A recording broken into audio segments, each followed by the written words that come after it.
আলাইহিস সালামকে ফালাই দিয়ে এভাবে করে কাপড় এনে দিল তার সামনে, রক্তমাখা কাপড়। কে? হযরত ইয়াকুব আলাইহিস সালাম। সন্তানদের মুখে কাহিনী শুনে তিনি কি বললেন? কোরআনে কারীমটা কোট করেছে, তিনি চিক দিলেন না, ফাল দিলেন না, ফিট হয়ে পড়লেন না। তিনি বললেন, কলিজার টুকরা সন্তান, তার মরার খবর শুনেছেন? তিনি বললেন কি? ফাসাবরুন জামিলুন ওয়াল্লাহুল মুস্তাআনু আলা মা তাসিফুন। আমি উত্তম সবর অবলম্বন করব। তোমরা যে কাহিনী রচনা করেছো এর বেলায় আমি আল্লাহর কাছে সাহায্য চাই। আমি উত্তম সবর অবলম্বন করব। আমার ভাইয়েরা, 11 ভাই মনে করেছিল ইউসুফ আলাইহিস সালামকে মরণ কুয়ায় ফেলাই দিছি। তারা তো ঠিক পায় নাই এটা মরণ কুয়া না, এটা হচ্ছে একটা সুড়ঙ্গ, যাকে ইংরেজিতে বলে টানেল। এটা এমন একটা সুড়ঙ্গ, ওরা মনে করেছে মরণ কুয়া। কিন্তু আল্লাহ রাব্বুল আলামিন এই কুয়াতে এমন বানালেন, ওরা একদিকে ফেলাই দিল মরণ কুয়ায়, এই কুয়ার আর এক মুখ দিয়া আল্লাহ রাব্বুল আলামিন ইউসুফ আলাইহিস সালামকে নিয়ে মিশরের সিংহাসনে বসায়া দিলেন। এটা মরণ কুয়া নয়, এটা রাজ সিংহাসনে বসার সুড়ঙ্গ পথ। ইউসুফ আলাইহিস সালাম আজ প্রেসিডেন্ট, সুবহানাল্লাহ, প্রেসিডেন্ট হয়ে বসে আছেন। ওদিকে কেনানে অভাব লেগে গেছে, সেখানকার মানুষেরা সাহায্য নিতে এসেছে। ওই 11 ভাইও আসছে। হযরত ইউসুফ আলাইহিস সালাম দেখেই চিনে ফেলেছে, ওরা কিন্তু তখনও ঠিক পায় নাই। হযরত ইউসুফ আলাইহিস সালাম চিনে ফেলেছেন। এখন কি করা উচিত? সবগুলোকে ঠ্যাং উপরের দিকে উঠাইয়া তারপরে সমানে ধোলাই দেওয়াই তো স্বাভাবিক ছিল, আমাদের মতো মানুষ হইলে, ঠিক কিনা? ঠিক তো বলবেনি, অভ্যাস তো এটাই। হযরত ইউসুফ আলাইহিস সালাম তাদের সামনে পরিচয় দিলেন। তারা যখন বুঝতে পারল, লজ্জায় তাদের মাথা হেট হয়ে গেল। হযরত এক তো লজ্জা, আর 2 নম্বরের ভয়, জান নিয়ে কেনানে কেউ ফিরে যাইতে পারবো না। এখন অবস্থা হয়েছে যে জীবনই যায় নাকি এখানে। হযরত ইউসুফ আলাইহিস সালাম ভাইদের এই করুণ অবস্থা বুঝতে পারলেন, বুঝে চরম ধৈর্য ধরে তিনি কি বললেন?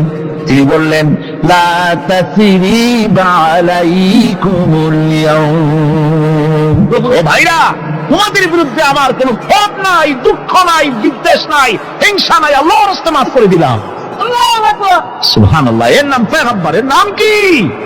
পয়গম্বর। কিসের লেনিন, কিসের মার্কস? জওয়ানেরা, ভুল পথে মানুষ চলেছিল, আলহামদুলিল্লাহ আল্লাহ এগুলোরে ডাস্টবিনে ফালাই দিচ্ছে। কারণ আলহামদুলিল্লাহ, আলহামদুলিল্লাহ।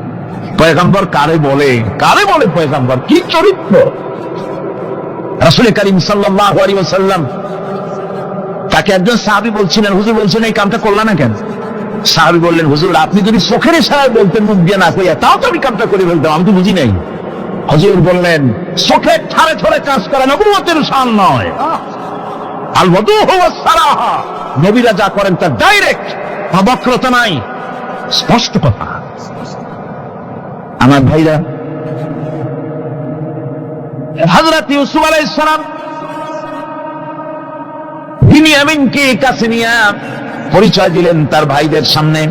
কোরআনে কারীম বলছে, ক্বালা আনা ইউসুফ ওয়া হাদা আখি قد من الله علينا إنه من يتقي ويصبر فإن الله لا يضيع أجر المحسنين।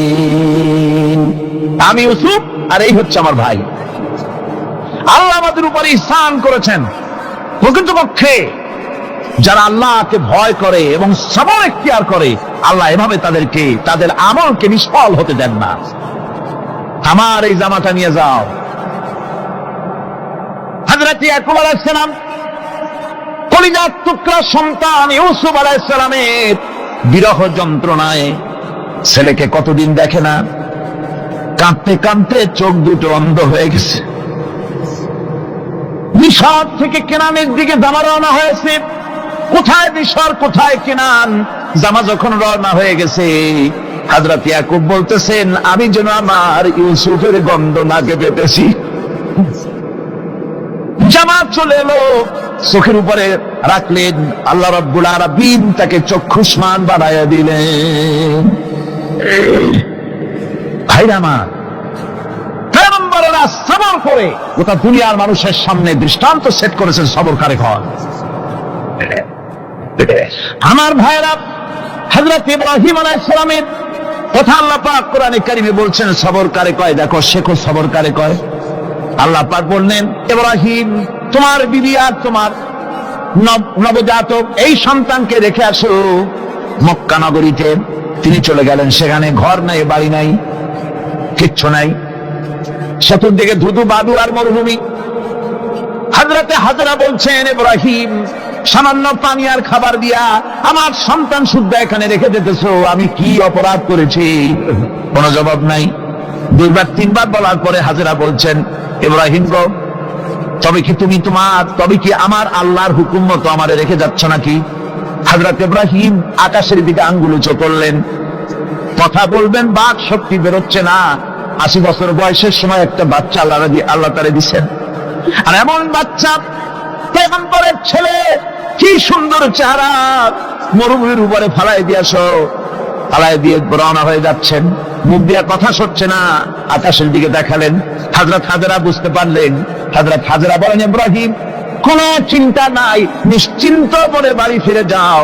আমি আমার আল্লাহর উপরে এতটা ভরসা করি, আল্লাহর হুকুমে যদি আমার এখানে রেখে যেয়ে থাকো, ওই আল্লাহ পাক আমাকে আর আমার কলিজার টুকরা ইসমাইলকে পানিতে আর খাবারে মারবেন না, অবশ্যই তিনি ব্যবস্থা করবেন। ব্যবস্থা হয়ে গেল। হযরত ইসমাইল বড় হয়ে গেলেন। আল্লাহ পাক অর্ডার করলেন, জবাহ করো ছেলেকে। হযরত ইব্রাহিম আলাইহিস সালাম যখন জবাহের প্রস্তাব করলেন, হযরত ইসমাইল তা আপত্তি করতেন, বাবাজি আমার মায়ের আর আমাকে বাচ্চা অবস্থায় ফেলে গেলেন, খাবার দেন নাই, পরার দেন নাই, বছরের পর বছর আমাদের এখানে কাটলো, দেখতেও আসেন নাই, আজ আসছেন জবাহ দিতে।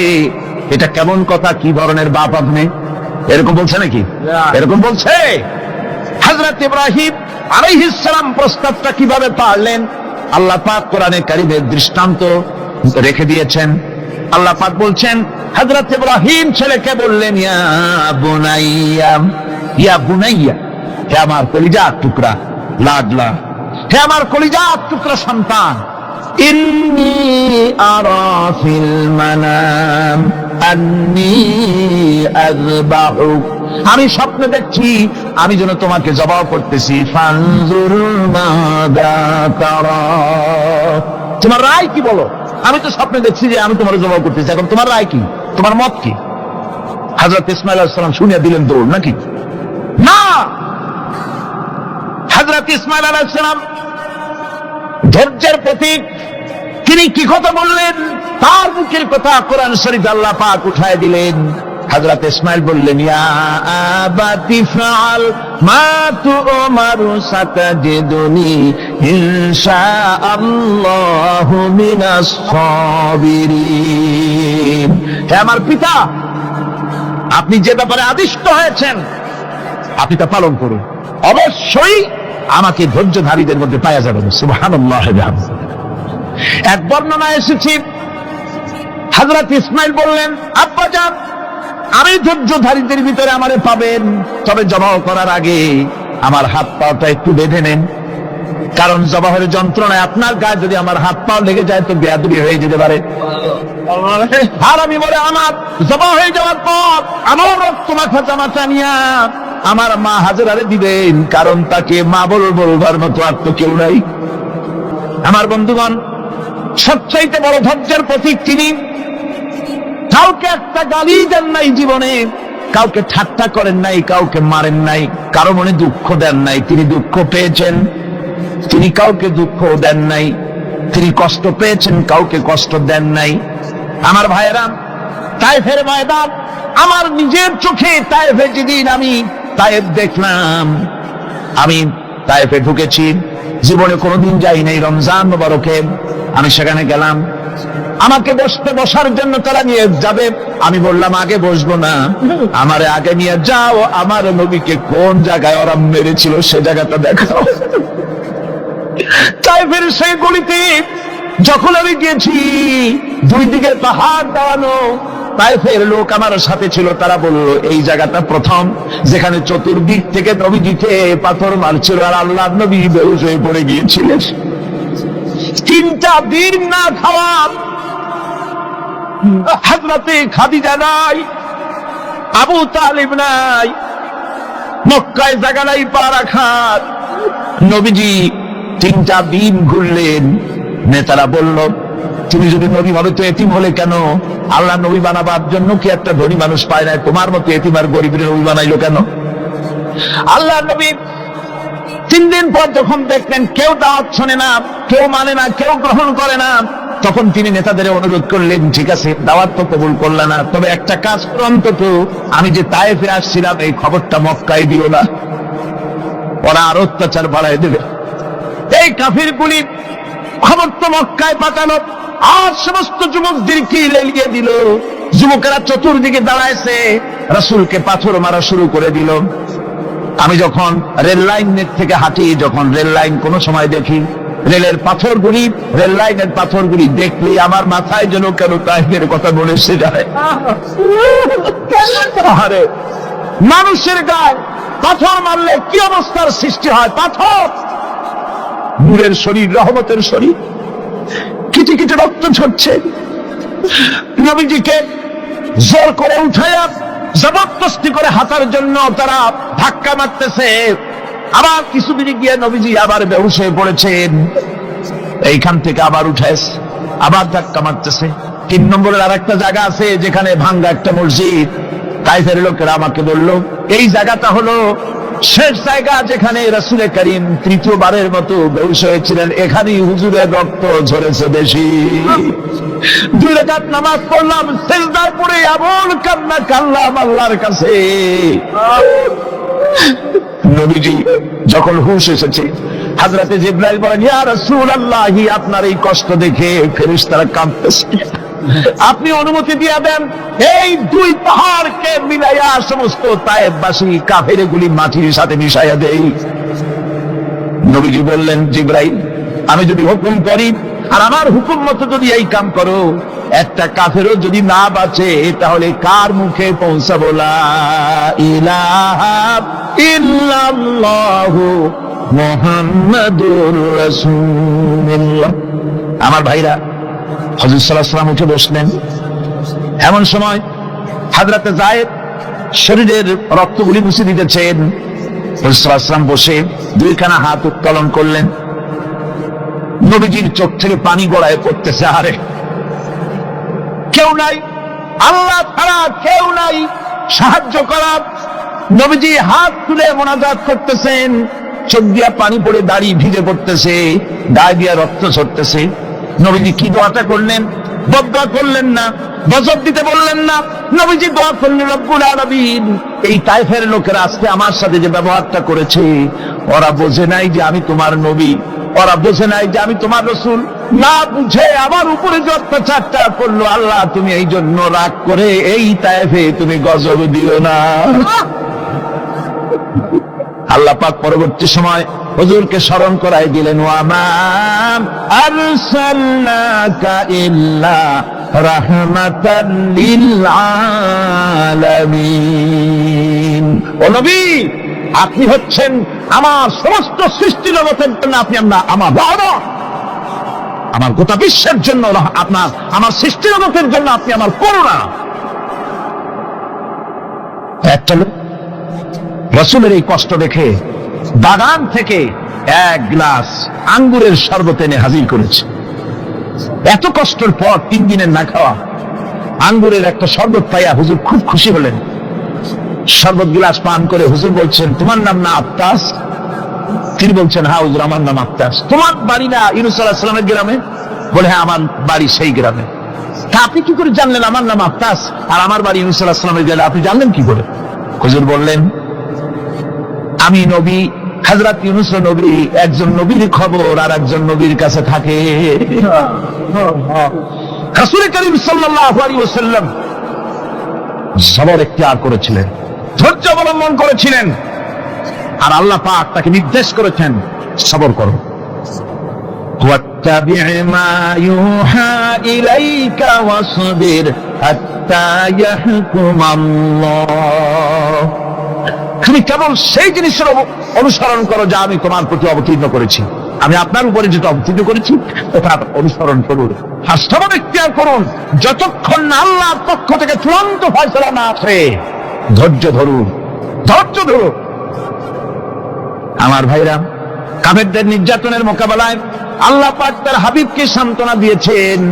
যখন কাফেররা নির্যাতন করতেছে, হারে হযরতে বেলাল নির্যাতিত, হযরতে সুমাইয়া নির্যাতিতা, হযরতে খাব্বাব, হযরতে হুবায়ব, হযরতে আম্মার রিদওয়ানুল্লাহ তাআলা আলাইহিম আজমাইন এত মার হতেছে। হযরতে ওমর হযরতে খাব্বাব রাদিয়াল্লাহু তাআলা আনহুকে খোলা গায়ে দেখে বলছিলেন, খাব্বাব রে, তোমার পিঠে এত গর্ত কেন? এত গর্তওয়ালা পিঠ তো আমি মানুষের দেখি নাই, এত চিকুন কোমরওয়ালা মানুষও তো দেখি নাই। তিনি বলেছেন, ওমর তুমি কি ভুলে গেছো? ইসলাম কবুল করার অপরাধী কাফির বেঈমানেরা আগুন জ্বালায়া আগুনের উপরে আমাকে চিৎ করে শোয়াছে, আমি যেন নড়াচড়া করতে না পারি সেজন্য আমার বুকের উপরে পাথর চাপা দিয়ে রেখেছিল। গায়ের চর্বি আর রক্ত গলে গলে পড়ে আগুন নিবেছে, আর আগুন গোশত পুড়ে যে পিঠের মধ্যে প্রবেশ করেছিল আজও পর্যন্ত পিঠের সেই গর্ত সেরে যায় নাই। এভাবে অত্যাচার হচ্ছিল সাহাবীদের উপর। আল্লাহ রাব্বুল আলামিন তার হাবিবকে সান্ত্বনা দিলেন, ওয়াসবির ওয়ামা সাবরুকা ইল্লা বিল্লাহি ওয়ালা তাহজান আলাইহিম ওয়ালা তাকু ফি গায়তিন মিম্মা ইয়ামকুরুন। হে রাসূল, সবরের সাথে কাজ করতে থাকুন। আপনার এই সবরের তৌফিক তো আল্লাহই দিয়েছেন, আর ওদের সমস্ত ষড়যন্ত্র, ওদের অপকৌশলে আপনি দুঃখিত হবেন না, চিন্তা করবেন না, ভারাক্রান্ত হবেন না। আপনি যে শহীদ হয়ে গিয়েছেন, খবর ছড়িয়ে গেল চতুর্দিকে, মদিনায় খবর ছড়িয়ে গেল, মানুষ পাগলের মতো দৌড়ানো শুরু করে দিল।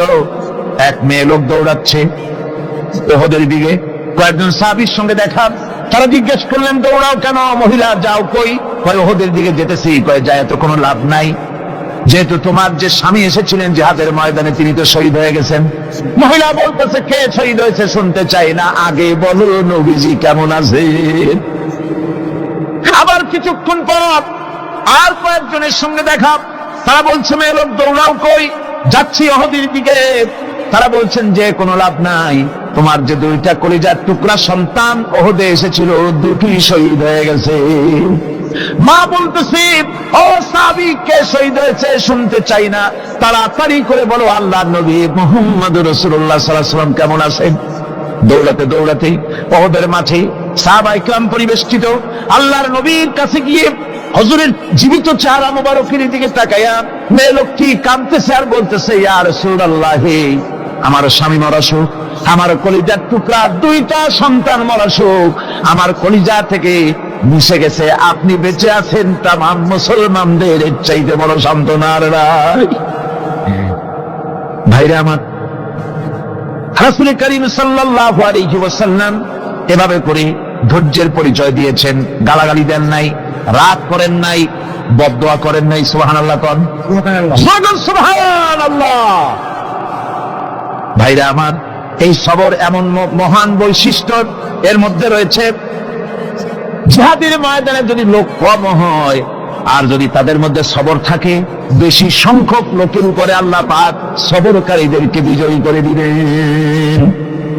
কোরআনে কারীমে রব্বুল আলামিন বলেন, কাম মিন ফিয়াতিন কালিলাতিন গালাবাত ফিআতান কাসীরাতান বিইذনিল্লাহ ওয়াল্লাহু মা'আস সাবিরিন। এমন ঘটনার বহু নজির আছে যে কম সংখ্যক লোকেদের উপরে আল্লাহ পাক, বেশি সংখ্যক লোকেদের উপরে আল্লাহ পাক কম সংখ্যক লোকদেরকে জয়ী করে দিয়েছেন। ওয়াল্লাহু মা'আস সাবিরিন, আর আল্লাহ আছে ধৈর্যশালীদের সাথে। আল্লাহ আছে কাদের সাথে? দেখেন না বদরের কামটা, বদরের ময়দান, 313 জন মুসলমান, অস্ত্রপাতি নাই, সামান্য সামান্য অস্ত্র, আর কাফেরেরা এসছে হাজারেরও বেশি। আমার বন্ধুগণ, ধৈর্যে কত বড় কাম দিল, ধৈর্য ধারণ করেছেন তারা, আল্লাহর উপরে ভরসা করেছেন। আল্লাহ রাব্বুল আলামিন অস্ত্রের কাজ কি দিয়া করায় দিলেন। একজন সাহাবী এসে বলছেন, হুজুর জিহাদের ময়দান, ইসলামের প্রথম জিহাদ, আমার কাছে তো অস্ত্র নাই, মেহেরবানি করে একটা অস্ত্র আমারে দেন, আমি লাফায় পড়ি জিহাদের মধ্যে। হুজুর বলেন, অস্ত্র তো আমার কাছে নাই, দিবটা কি? সাহাবী বলছেন, হুজুর অস্ত্র না থাকে যা পারেন তাই দেন, আপনার হাত দিয়ে যা দিবেন আমি দাঁড়ায় থাকতে পারবো না, জিহাদে আমাকে শরীক হতেই হবে। নবীজি কাছে পেলেন একখানা শুকনা খেজুরের ডালখানা তুলে সাহাবীর হাতে তুলে দিলেন। সাহাবী বলেন, রাসূলের হাতের দেওয়া শুকনা খেজুরের ডালটা নিয়ে আমি যখন কাফেরদের ভিড়ের মধ্যে ঝাঁপায় পড়ে যখন শুকনা খেজুরের ডাল দিয়ে আঘাত দিলাম, তখন ধারালো তরবারে দিয়ে আঘাত করলে যে কাম হয়, শুকনা খেজুরের ডালের আঘাতে কাফের বিখণ্ডিত হয়ে জমিনে পড়ে গেল। ভাইরা আমার, আল্লাহ রাব্বুল আলামিন সবর যারা করে, সংখ্যা যদি কম হয়, আল্লাহ পাক তাদেরকে বিজয়ী করে দেবেন, এই ওয়াদা আল্লাহ রাব্বুল আলামিন করেছেন। এই সবরের গুণ ছাড়া জান্নাতেও প্রবেশ করা যাবে না, সবর যদি না থাকে বেহেশতে যাওয়া যাবে না। ভালো করে মনে রাখেন, আল্লাহ পাক বলছেন, আম্মা হাসিবতুম আন তাদখুলুল জান্নাতা ওয়া লাম্মা ইয়া'লামিল্লাহুল্লাযীনা জাহাদু মিনকুম ওয়া ইয়া'লামাস সাবিরিন। তোমরা কি মনে করেছো এমনি বেহেশতে চলে যাবা? এটা কি মামু বাড়ির আবদার নাকি? এমনি বেহেশতে চলে যাবা? অথচ আল্লাহ রাব্বুল আলামিন এখনো দেখেন নেননি যে তোমাদের মধ্যে কারা জিহাদ করতে প্রস্তুত, কারা তোমাদের মধ্যে জিহাদ করে জান দেওয়ার জন্য প্রস্তুত, আর কারা ধৈর্যধারী, এটা তো আল্লাহ এখনো দেখে নেন নাই। সুতরাং যা হক এবং বাতিলের সংগ্রামে লিপ্ত হতে হবে। আল্লাহ দেখতে চান কারা জীবন দিতে চায়। সুতরাং ইসলামী আন্দোলনে যারা শরীক হবে, তাদের বিপদ এবং মুসিবত দিয়ে আল্লাহ রাব্বুল আলামিন তাদের সাহসিকতা এবং ধৈর্যের পরীক্ষা নেবেন। কোরআনে কারীম বলছেন, وَلَنَبْلُوَنَّكُمْ حَتَّى نَعْلَمَ الْمُجَاهِدِينَ مِنكُمْ وَالصَّابِرِينَ وَنَبْلُوَ أَخْبَارَكُمْ। অবশ্যই আমি তোমাদেরকে পরীক্ষার সম্মুখীন করব, আর তোমাদের মধ্যে শক্তিকার মুজাহিদ, দৃঢ়তা অবলম্বনকারী কারা, আমি তা দেখব। এরা যেন আমি দেখে নিতে পারি, সেই জন্য আমি বিপদ এবং মুসিবতের মধ্যে তোমাদের ফেলবো। ধৈর্যধারীদের উপরে আমার রহমত অবশ্যই থাকবে। খবর এমন এক ওয়াল মালাইকাতু ইয়াদখুলুনা আলাইহিম মিন কুল্লি বাব। চতুর্দিক থেকে ফেরেশতারা তাদেরকে ইস্তেকবাল করবে। কি বলবে? সালামুন আলাইকুম বিমা সাবারতুম ফানি'মা উকবাদ। তোমাদের প্রতি শান্তি বর্ষিত হোক, কারণ তোমরা পৃথিবীতে সবর অবলম্বন করেছিল। কতই না উত্তম জায়গা, কতই না সুন্দর জায়গা আল্লাহ রাব্বুল আলামিন সবরের বিনিময় তোমাদেরকে দান করেছেন। সুতরাং এই সবর হচ্ছে মুসলমানদের জন্য সবচেয়ে বড় নিয়ামত। আজ আমার তো মনে হয় পৃথিবীতে মুসলমানরাই সবচেয়ে বেসবর। ট্রেনে যাবে, বসা নিয়ে বেসবর, টিকিট নিয়ে বেসবর, বাসের মধ্যে বেসবর, বাজারে যাবে বেসবর, স্কুলে যাবে বেসবর, যেখানে যান সব জায়গায় আমরা বেশি অধৈর্য। ঠিক কিনা কর? সামান্য সামান্য জিনিস নিয়ে ঝগড়া করা, মারামারি করা, এই হচ্ছে আমাদের ট্র্যাডিশন। ধৈর্য অবলম্বন করতে হবে জীবনের সকল ক্ষেত্রে। এই ধৈর্য আমাদেরকে রক্ষা করতে হবে। এই ধরনের ধৈর্য যদি আমরা অবলম্বন করতে পারি, তাহলে আল্লাহ পাক বলছেন, উলাইকাল্লাযীনা সাদাকু ওয়া উলাইকা হুমুল মুত্তাকুন। এরাই হলো ঈমানের দাবিতে সত্যবাদী। কোন আলহামদুলিল্লাহ। কারা কারা? না না, শুধু সবরকারী না। এই যে 10টা পয়েন্ট বলা হলো, কয়টা পয়েন্ট বলা হয়েছে? 10টি পয়েন্ট। সেই 10টি পয়েন্ট যারা পালন করবে, এরা হলো ঈমানের দাবিতে সত্যবাদী, আর এরাই হচ্ছে প্রকৃতপক্ষের মুত্তাকি। আমরা মুত্তাকি বুঝি দাঁতে ছাতা, দাড়ি আশ্রয় না, জাব্বা জুব্বা গায়ে দিয়ে কোন জায়গায় পড়ে থাকে। হ্যাঁ, এটা বড় মুত্তাকি, খুব পরহেজগার। সালাত সত্তর যদি পড়ে তাহলে তো আরো বড় পরহেজগার। জি, আর যদি কাপড় চোপড় মোটেও না থাকে তাহলে তো খাজা বাবা হয়ে গেল। আর আল্লাহ বলছে মুত্তাকি কারে কয়? শোনো, এরা কয় মুত্তাকি যাদের মধ্যে এই 10টা গুণ আছে। এই 10টি শর্ত যদি সম্পাদন করতে পারি, যদি আমল করতে পারি, জীবন ধন্য হয়ে যাবে। সেই 10টি কথা আমি আবার আপনাদের স্মরণ পটে তুলে দিতে চাই, প্যাকেট করে পকেটে উঠাই দিতে চাই, যেন বাড়ি নিয়ে যেতে পারেন। 1 নম্বর হচ্ছে 10টি পয়েন্টের 1 নম্বর আল্লাহর প্রতি ঈমান। 1 নম্বরে আল্লাহর প্রতি ঈমান, 2 নম্বরে পরকালের প্রতি ঈমান, 3 নম্বরে ফেরেশতাদের উপর ঈমান, 4 নম্বরে কিতাবের প্রতি ঈমান, 5 নম্বরে নবীদের প্রতি ঈমান, 6 নম্বরে সহায় সম্বলহীন নিকটবর্তী আত্মীয়, ইতিম, মিসকিন, প্রবাসী, মুসাফির, সাহায্য প্রার্থী, এদেরকে মুক্ত করার জন্য এদেরকে সাহায্য প্রদান করা, 7 নম্বরে নামাজ প্রতিষ্ঠা করা, 8 নম্বরে যাকাত আদায় করা, 9 নম্বরে ওয়াদা পালন করা, 10 নম্বরে সবর এখতিয়ার করা। কয়টা হলো? এই 10টি কাজ যদি আমরা পালন করতে পারি, বিপদে মুসিবতে ধৈর্য ধারণ করতে পারি, যত মুসিবত আসুক, আসলে এগুলি কিছু না। মুসিবত আল্লাহ টেস্ট করবেন, মুসিবত দিয়া আল্লাহ টেস্ট করেন। দেখা যায় যে এদের শক্তি খুব বেশি, চোখে আপনি দেখতে পারেন, কিন্তু আল্লাহ বলছেন ইন্না কায়দাশ শায়তানে কানা দাঈফা। বাতিলরা হলো শয়তান। বাতিলরা কি? আর ওদের চক্রান্ত আসলেই দুর্বল। এদের চক্রান্ত আসলে কি? দুর্বল।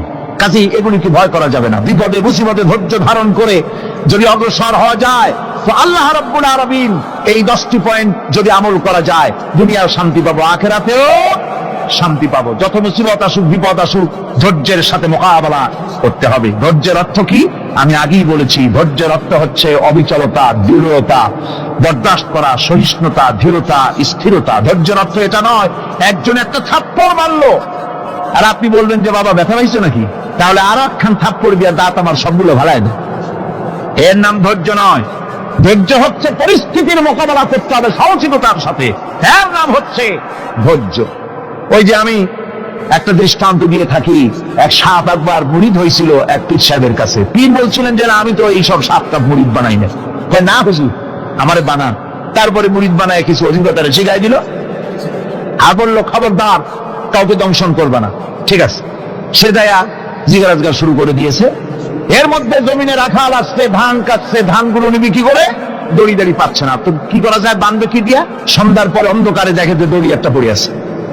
ও যে কি দড়ি তা তো ওরা বুঝে না, ওইটারে নিয়ে ধানরে ফেসাইয়া লেজ দিয়ার মাথা দিয়ে এরকম করে বাসেটা দিয়ে বাঁধছে। সাপ তখন বলতেছে, হায় হায় রে, কেবল যে মুড়ি ধরছি, তা না হলে তুই ঠিক পাইতি যে আমি কি ধরনের দড়ি। এরপরে নিয়ে বাড়ি নিয়ে ভালাই দিয়েছে, খুলে সাপটার ঘাড় গেছে মস্কিয়া। বহুত কষ্ট করে হুজুরের বাড়ি গিয়ে হাজির, কাজে হুজুর কি একখান জিকির শিখাইলেন, আমার তো ঘাটটার মস্কে শেষ। আশ্চর্য কথা, কত মানুষ মুড়ি ধরলো, কত কিছু মুড়ি ধরলো, কারো তো জিকির করলে ঘাড় মস্কে যাবে কেন, এটা কেমন কথা? হুজুর ঘটনাই। আরে বেটা ঘটনা এইটা কি করছিনি? কাজে আপনি যে নিষেধ করছেন দংশন করতে, আমি তো দংশন করতে পারিনি। আরে বেটা, দংশন করতে নিষেধ করছিলাম, ফোঁস করতে তো নিষেধ করি নাই। তোরে যখন দড়ি মনে ফেরে হাত দিছিল, ফোঁস করে উঠতি, ওই রাখা লাভ দিয়া বর্ডার পার হইয়া দিল্লি চলে যেত। কাজী ধৈর্যের মানে চিত হয়ে পড়ে না। ধৈর্য মানে অবিচলতা, দৃঢ়তা নিয়ে শক্তি সঞ্চয় করে আল্লাহর উপরে ভরসা করে বাতিলের বিরুদ্ধে ঝাঁপিয়ে পড়তে হবে, বাতিল উৎখাত হতে পারতে হবে।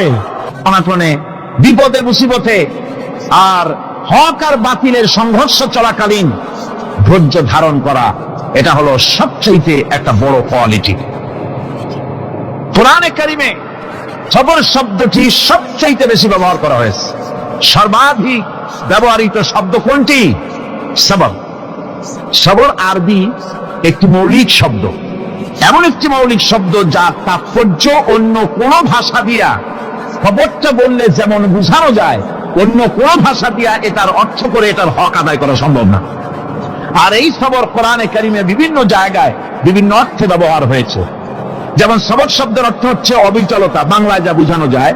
সবর শব্দের অর্থ হচ্ছে অবিচলতা, দৃঢ়তা, সহিষ্ণুতা, মন মেজাজের সমতা, ধীরতা, স্থিরতা, কষ্ট সহিষ্ণুতা, বরদাস্ত করা। এগুলি এই সবরের এই শব্দ, এই অর্থগুলি কোরআনে কারিমের বিভিন্ন জায়গায় বিভিন্ন রকম এটাকে ব্যবহার করা হয়েছে। সবর একটি মৌলিক মানবীয় গুণ। এই গুণ যার মধ্যে আছে, সে তার নৈতিকতার শীর্ষে পৌঁছে যেতে পারে। আর এই গুণটি যার মধ্যে অভাব, এই সবর যার ভিতরে নাই, সে মানুষের পর্যায়ে পড়ে না। যত অসুবিধা, যত কষ্ট, যত রকমের বিপদ মুসিবত, যত রকমের অসুবিধার সৃষ্টি হয়, তার মূলীভূত কারণ হচ্ছে ধৈর্যের অভাব, সবরের অভাব। দুনিয়ার সমস্ত নবী রাসূলগণ সবর অবলম্বন করেছেন।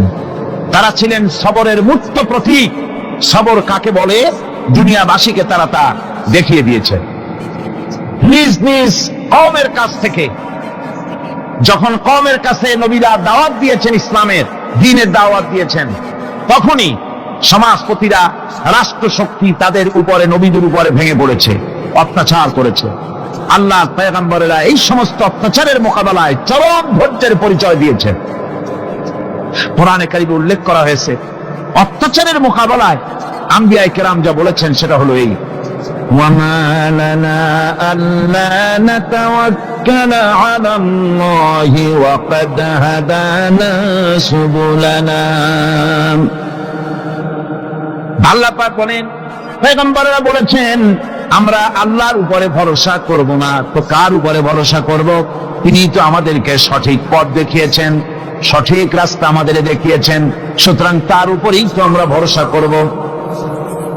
وَلَنَصْبِرَنَّ عَلَى مَا آذَيْتُمُونَا وَعَلَى اللَّهِ فَلْيَتَوَكَّلِ الْمُتَوَكِّلُونَ।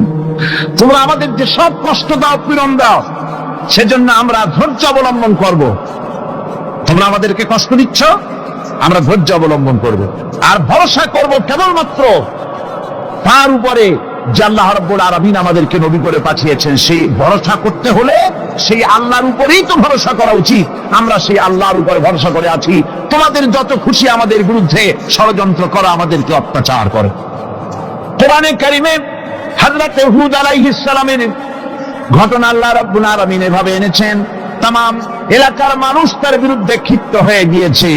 সমাজের লোক, রাষ্ট্রশক্তি হযরত হুদ আলাইহিস সালামের উপর অত্যাচারের পাহাড় ভেঙে দিয়েছে। হযরত হুদ আলাইহিস সালাম একা মানুষ, সমাজের রাষ্ট্রশক্তির এই দুর্বিষণ দেওয়ার ষড়যন্ত্রের চ্যালেঞ্জ তিনি গ্রহণ করলেন। আর তিনি বললেন, তিনি যেটা বললেন আল্লাহ পাক কোরআনে তা কোট করে দিলেন। দুনিয়ার সমস্ত ইসলামী আন্দোলনের কর্মীদের জন্য আল্লাহ পাক কোট করে দিলেন, সমস্ত মুমিনদের জন্য তা উল্লেখ করলেন। হুদ আলাইহিস সালাম তিনি জাতিকে বললেন, ফাকিদুনি জামিআন তুম্মা লা তুনদিরুন। তোমাদের যত ক্ষমতা আছে, সমস্ত ক্ষমতা নিয়ে আমার বিরুদ্ধে তোমরা ষড়যন্ত্র করো, আর আমাকে এতটুকু অবকাশ দিও না। আমি সেই আল্লাহ রাব্বুল আলামিনের উপরে ভরসা করেছি, যার কুদরতি হাতের ভিতরে আমার জান, আর গোটা পৃথিবীর সমস্ত প্রাণীর জান যার কুদরতি হাতের মধ্যে, যার হাতের ভিতরে গোটা পৃথিবীর সমস্ত জান, সে আল্লাহর উপরে ভরসা করেছি। যা খুশি তোমরা আমার বিরুদ্ধে করতে পারো। সুবহানাল্লাহ ওয়া বিহামদিহি। এটার নাম হলো ঈমান, এটার নাম সবর, এটার নাম ধৈর্য। এই ধৈর্য আসে ঈমানে কামেল হলে পরে এবং আল্লাহর উপরে পরিপূর্ণ বিশ্বাস হলে পরে। যদি কারো দিনের মধ্যে কথা বিশ্বাস থাকে যে আমার জন্য আল্লাহর পক্ষ থেকে যদি কোনো বুলেট নির্ধারণ করা থাকে, গোটা বিশ্ব যদি আমাকে পাহারা লাগায়, ওই বুলেট থেকে আমাকে বাঁচাইতে পারবে না। আর আমার জন্য যদি একটা বুলেট আল্লাহ কর্তৃক নির্ধারিত থাকে, তাহলে গোটা পৃথিবীর মানুষ চেষ্টা করেও সেই বুলেট থেকে আমাকে রক্ষা করতে পারবে না। এটার নাম হচ্ছে ঈমান। এই ঈমান যখন মানুষের মধ্যে সৃষ্টি হয়ে যায়, তখন সে বিপ্লবী শক্তিতে পরিণত হয়ে যায়। তার কাছে ভয় বলে কোনো জিনিস থাকে না, যেহেতু সে তো ভরসা করেছে এমন শক্তির কাছে যার চাইতে প্রচন্ড ক্ষমতা আকাশেও কারো নাই, জমিনেও। তিনি কে? জোরে চিল্লায় বলেন, তিনি কে? আমার বন্ধুগণ, রাসূল করিম সাল্লাল্লাহু আলাইহি ওয়াসাল্লাম হিজরতের রাতে সর পাহাড়ের গাড়ে সরের কাছে যখন চলে গেছেন, হজরে রক্ত হয়ে হয়ে আসতেছে, হযরতে আবু বকর রাদিয়াল্লাহু তাআলা আনহু বলছেন, হে আল্লাহর রাসূল, এখন আর অগ্রসর হওয়া ঠিক হবে না, বেলা উঠে গেলে ধরা পড়ে যাব, এখানে গুহা আছে, ভিতরে প্রবেশ করি। হযরতে আবু বকর রাসূলের সম্মতি পেয়ে হযরতে আবু বকর রাদিয়াল্লাহু তাআলা আনহু বলছেন, ইয়া রাসূলুল্লাহ, পাহাড়িয়া গুহা, সাপ বিচ্ছু থাকতে পারে, আমাকে অনুমতি দেন, আমি আগে ভিতরে ঢুকে সাফ করে আপনাকে ডাকি। ভিতরটা সাফ করে তিনি ডাকলেন। রাসূল করিম ভিতরে ঢুকে বলছেন, আবু বকর, পাহাড় বেয়ে বেয়ে বড্ড কষ্ট হয়েছে, একটু বসো, তোমার উরুর উপরে মাথা রেখে আমি একটু ঘুমাইয়া যাই। আল্লাহর নবী আরাম ফরমাচ্ছিলেন। সকালবেলায় কাফির বেঈমানরা যখন আস্তে আস্তে করে গুহা মুখে পৌঁছে গেছে, পায়ের চিহ্ন এখানে শেষ, তাদের নিশ্চিত ধারণা এর ভিতরেই নবীজি আছেন। বলছে, বেরিয়ে আসো। একজন বলে নাই, আর একজন বলে আছে, এভাবে তাদের মধ্যে দ্বিমত হয়ে গেল। হযরত আবু বকর বলছেন, ইয়া রাসূলুল্লাহ, আমরা তো ধরা পড়ে গেছি, আমাদের তো আর উপায় নাই, এই গুহাটা এতই অগভীর, শুয়ে যদি হাঁটু উঁচু করা যায় উপর থেকে দেখা যায়, বসতে পরে মাথা দেখা যায়, ধরা তো পড়ে গেছি, উপায় নাই। আল্লাহর নবী তখন তার হাবিব, তার বন্ধুকে কি বললেন, বিশ্ববাসীর জন্য আল্লাহ পাক কোরআনে তা উঠায় দিলেন। নবীজি তার বন্ধুকে ডেকে বললেন, লা তাহজান ইন্নাল্লাহা মা'ানা, ও আমার সাথী, কোনো চিন্তা করো না, ভয় পেও না, শঙ্কিত হও না, আমরা মাইনরিটি নই, আমরাই মেজরিটি, কারণ আল্লাহ রাব্বুল আলামিন আমাদের সাথে আছেন। সুবহানাল্লাহ। এই চিন্তা, এই ধারণা যদি মানুষের মনের মধ্যে থাকে, তাহলে কখনোই তার মন দুর্বল হবে না, ঈমান দুর্বল হবে না। ঈমান বিল্লাহ, আল্লাহর প্রতি ঈমান যদি এসে যায়, জাতির যদি রক্তে, রন্ধ্রে, রগে, রেশায় যদি ঈমান এসে যায়, তাহলে পুলিশ, বিডিআর, আর্মি আরামে ঘুমাবে, তাদের জন্য পরিশ্রম হবে না, কষ্ট হবে না, অপরাধ প্রবণতা কমে যাবে, মানুষের অশান্তি কমে যাবে, শান্তির বন্যা প্রবাহিত হয়ে যাবে। সুবহানাল্লাহ ওয়া বিহামদিহি। এই জন্য রাসূলুল্লাহ আকবার সেকেন্দ্রায় তার খবর রয়েছে, কেউ জিয়ারত করতে যায় না। মুজাদ্দিদ আল-ফিসানি রাহমাতুল্লাহ আলাইহি, হযরতে খাজা মুঈনুদ্দিন চিশতি রাহমাতুল্লাহ আলাইহির দরবারে আজও হাজার হাজার মানুষ কবরের কাছে জিয়ারত করতে যায়। দিনদার, ইমানদার, সৎকর্মশীল হলে আল্লাহ পাক তার মুহাব্বত মানুষের দিলের মধ্যে পয়দা করে দেন। আল্লাহ রাব্বুল আলামিন কোরআনে কারীমের মধ্যে বলেছেন, فمن يكفر بالطاغوت ويؤمن بالله فقد استمسك بالعروة الوثقى لا انفصام لها والله سميع عليم। فمن يكفر بالطاغوت ويؤمن بالله, যারা নাকি তাগুতকে অস্বীকার করেছে এবং আমি আল্লাহর প্রতি যারা ঈমান এনেছে, তারা এমন এক মজবুত, এমন এক অবলম্বন ধারণ করেছে যা কখনো ছিঁড়ে যাবার নয়, যা কখনো তাদেরকে ধ্বংস করবে না, বিচ্ছিন্ন করবে না। আর আল্লাহ হচ্ছেন মুমিনদের পৃষ্ঠপোষক, যারা ঈমান আনে তাদের পৃষ্ঠপোষক হচ্ছেন আল্লাহ পাক, তাদের সাহায্যকারী হচ্ছেন আল্লাহ পাক, তাদেরকে আল্লাহ পাক অন্ধকার থেকে আলোর দিকে নিয়ে আসেন। আল্লাহ পাক মুমিনদেরকে, মানুষদেরকে অন্ধকার থেকে কোথায় নিয়ে আসেন? আলোর দিকে। আর যারা নাকি কাফের, তাদের বন্ধু হচ্ছে তাগুত, তাদের সাহায্যকারী তাগুত, তাদেরকে এই তাগুতি শক্তি আলো থেকে অন্ধকারের দিকে নিয়ে যায়। হযরত আদম আলাইহিস সালাম কোন আর্গুমেন্টের কাছে গেলেন না, কেঁদে কেঁদে অস্থির হয়ে যাচ্ছেন। আল্লাহ রাব্বুল আলামিন যখন প্রশ্ন করবেন, আদম রে, আমার হুকুম ভাঙলি কেন, অমান্য করলি কেন, কি জবাব দেব? আর ঠিক সেই মুহূর্তেই রব্বুল আলামিন প্রশ্ন করলেন, আদম রে, আমার হুকুম অমান্য করলে কেন? হযরত আদম আলাইহিস সালাম কোন বুদ্ধির আশ্রয় না নিয়া, তার জ্ঞান তাকে বলে দিল, আল্লাহ তাকে কালেমা শিখাই দিলেন। উদ্বুদ্ধ হয়ে তিনি আল্লাহ রাব্বুল আলামিনের সামনে মাথা নত করে দিয়ে বললেন, রব্বানা যালামনা আনফুসানা ওয়া ইল্লাম তাগফির লানা ওয়া তারহামনা লানাকুনান্না মিনাল খাসিরিন। রব্বানা যালামনা, হে আল্লাহ আমি আমার নফসের পরে, যালামনা আনফুসানা, আমি আমার নফসের পরে জুলম করেছি, অত্যাচার করেছি। ওয়া ইন লাম তাগফির লানা, তুমি যদি আমাকে ক্ষমা না করো।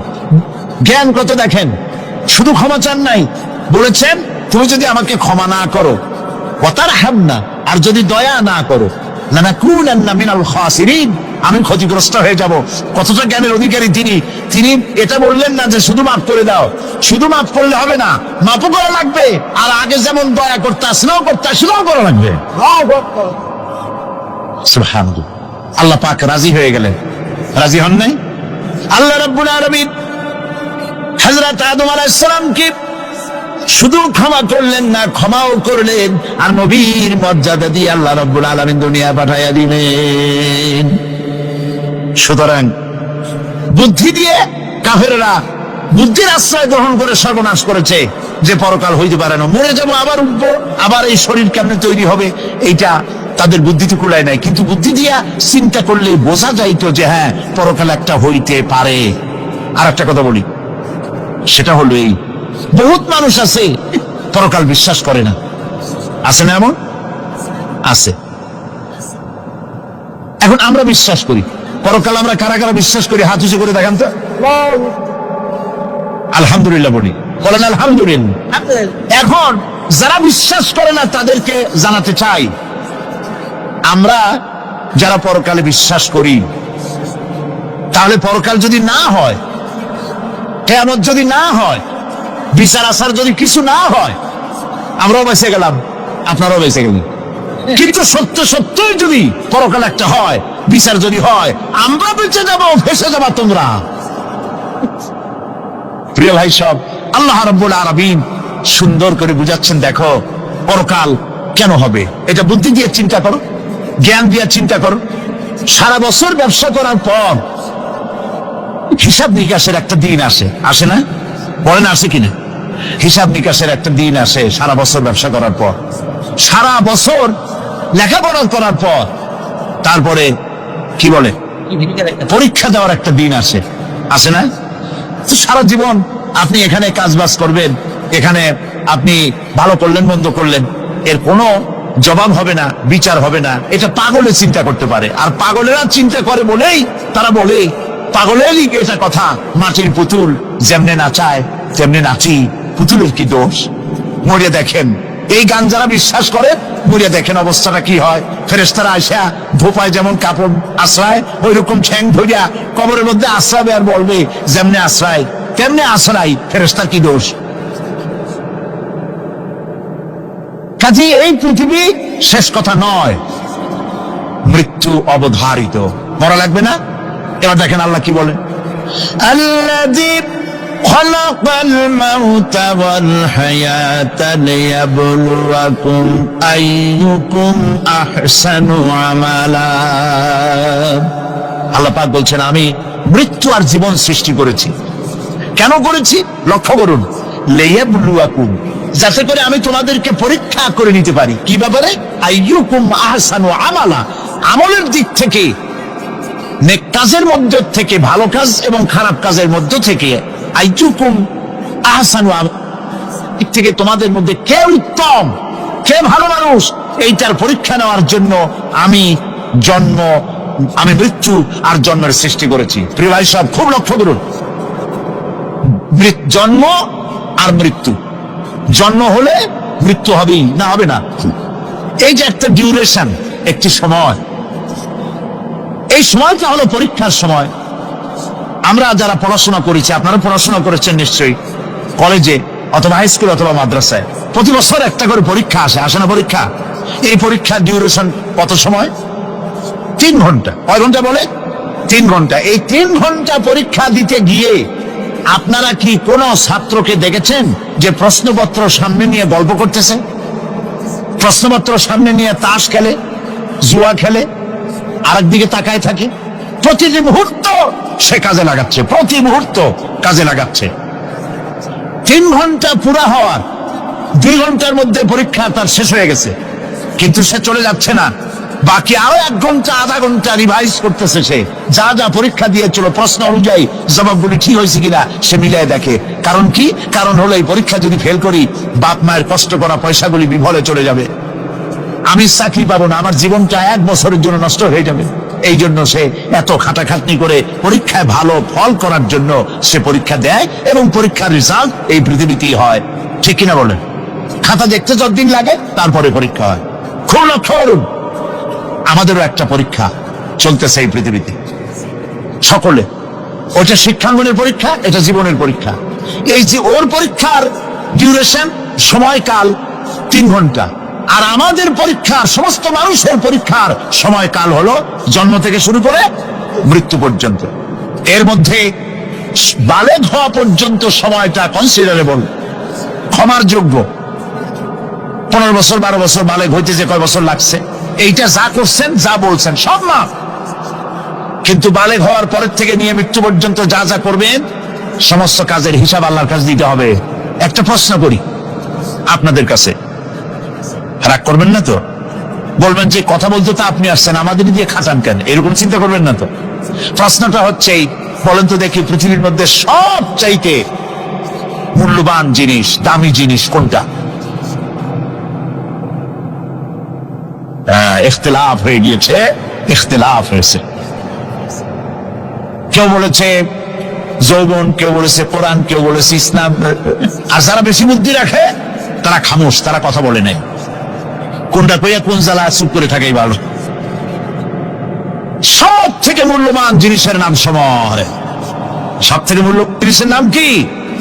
এবার বলেন, এই পৃথিবীর মানুষ সব থেকে অপচয় করে কোন জিনিসে? সময়। সময়ের অপচয় আমরা যা করি। বাড়িতে আজকে রাত্রে ক্যালকুলেটর, কম্পিউটার, ক্যালকুলেটর না থাকে যদি কাগজ কলম হাতে নেন।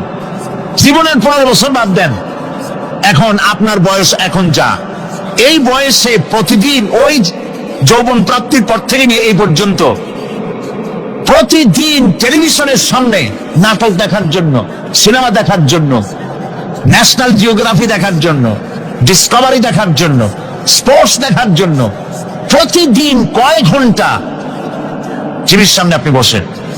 এরপরে আপনি এগুলিকে সপ্তাহে কয় ঘন্টা হয়, মাসে কয় ঘন্টা হয়, বছরে কয় ঘন্টা হয়। বয়স এখন আপনার 50 বছর, 15 বছর বাদ দেন, 35 বছর হিসাব করেন কয় বছর আপনি টেলিভিশনের সামনে বসা ছিলেন।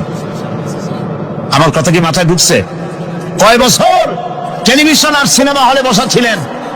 চায়ের দোকানে গল্প করতে গিয়ে, আড্ডা মারতে গিয়ে কতটা সময় নষ্ট করেছেন?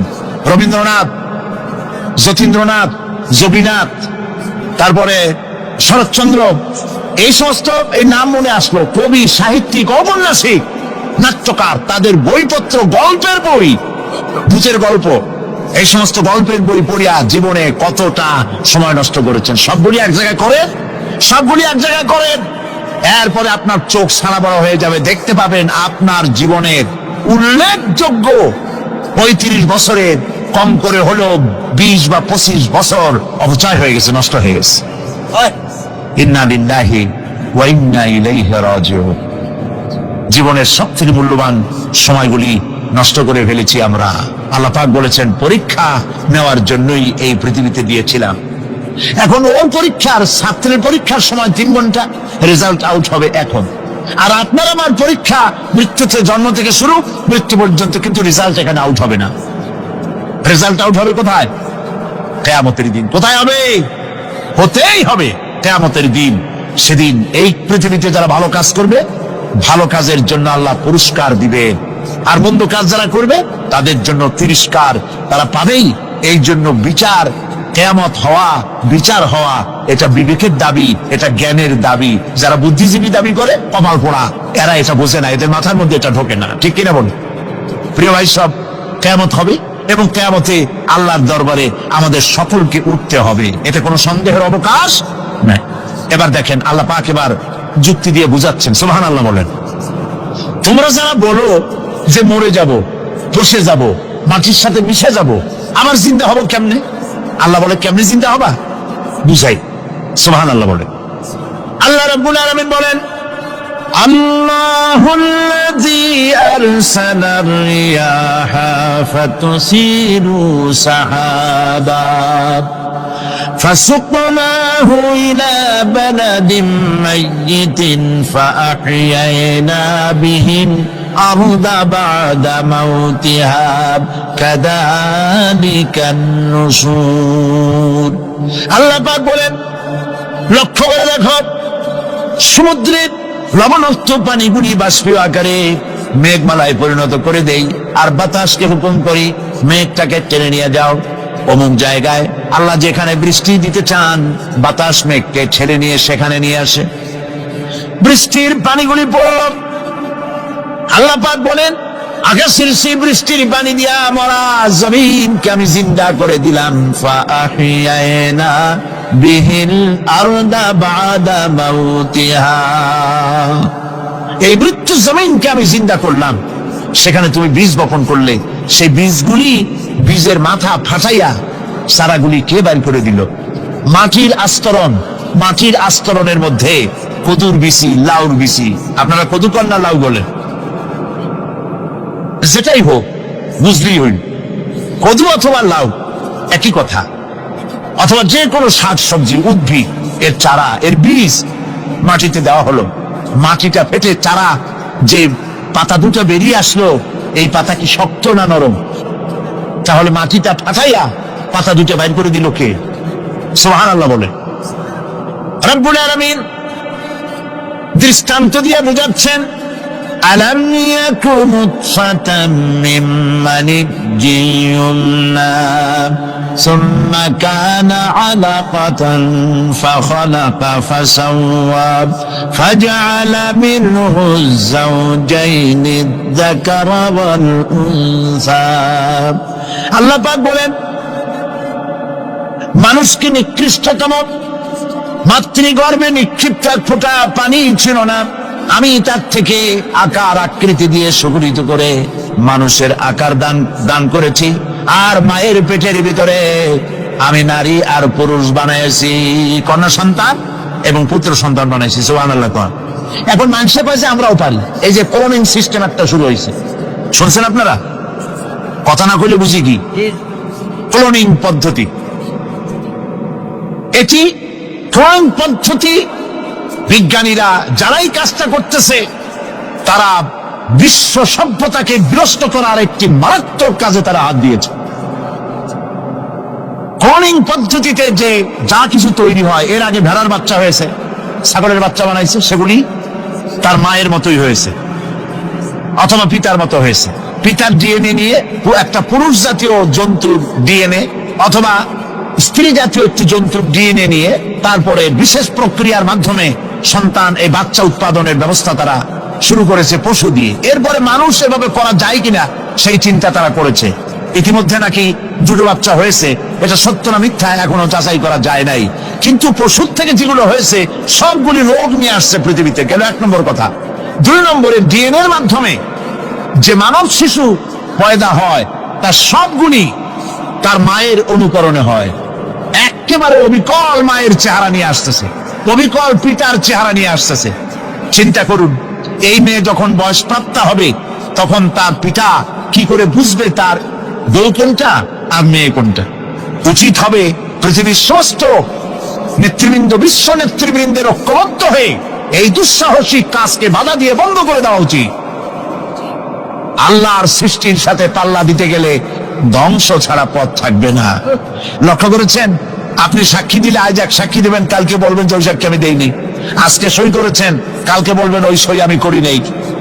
কিন্তু আল্লাহ রাব্বুল আলামিন আপনার ফিঙ্গারপ্রিন্ট, আপনার আঙ্গুলের ছাপ এমন করে দিয়েছেন, এই আঙ্গুল দিয়ে যদি কাগজের উপর একটা টিপ মারেন, টিপ সই করেন, আপনার বাবা কবর থেকে উঠে এসেও বলতে পারবে না যেটা আপনার না। আদম আলাইহিস সালাম থেকে নিয়ে আজ পর্যন্ত, আজ থেকে নিয়ে কিয়ামত পর্যন্ত যত মানুষ পৃথিবীতে এসেছে আর আসবে, কোন মানুষের আঙ্গুলের রেখার সঙ্গে আর একজন আঙ্গুলের রেখার মিল হবে না।